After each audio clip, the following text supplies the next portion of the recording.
विचार कीजिए, इस संसार में आने वाला प्रत्येक बालक जन्म के समय न तो गुणों से भरा होता है और न ही दोषों से।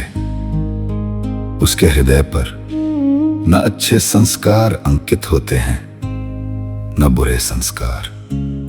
तो फिर एक ही घर में जन्म लेने वाले बच्चों में इतना अंतर क्यों दिखाई देता है?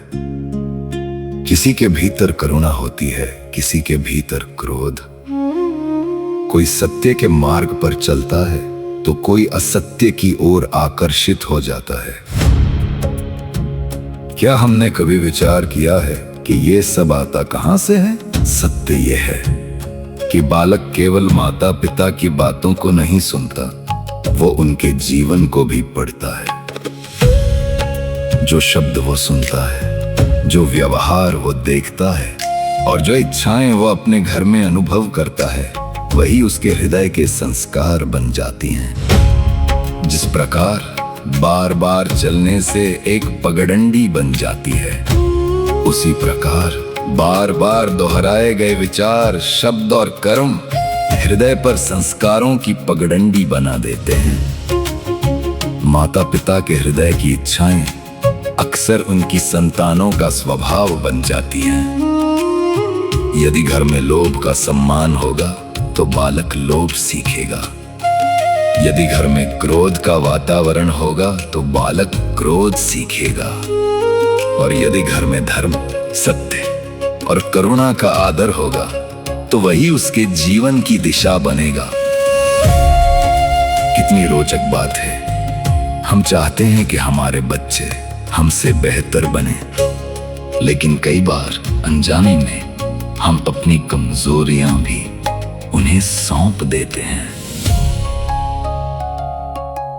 जब संतानों में कोई दोष दिखाई देता है तो माता पिता आश्चर्य से पूछते हैं, ये दोष आया कहां से? परंतु क्या ये संभव नहीं कि जिन बीजों को हमने बोया आज वही वृक्ष बनकर सामने खड़े हों? यही कारण है कि अपनी संतानों को सुसंस्कारी बनाने की इच्छा रखने वाले प्रत्येक माता पिता को सबसे पहले अपने हृदय को देखना चाहिए, क्योंकि संतानें हमारे उपदेशों से कम और हमारे उदाहरणों से अधिक सीखती हैं। यदि हम चाहते हैं कि अगली पीढ़ी धर्म में बने तो हमें स्वयं धर्म में बनना होगा। यदि हम चाहते हैं कि उनके भीतर सत्य हो तो सत्य को पहले अपने जीवन में उतारना होगा। याद रखिए, संस्कार शब्दों से नहीं जीवन से दिए जाते हैं, और यही एक माता पिता का सबसे बड़ा उत्तरदायित्व है। यदि आप चाहते हैं कि जीवन के ऐसे ही गहरे प्रश्नों पर हम साथ मिलकर विचार करें तो हमारे channel midnight monk voice unbound को सब्सक्राइब कीजिए और बेल आइकॉन को अवश्य दबाइए, ताकि आत्मचिंतन की इस यात्रा का कोई भी महत्वपूर्ण पड़ाव आपसे छूट न जाए।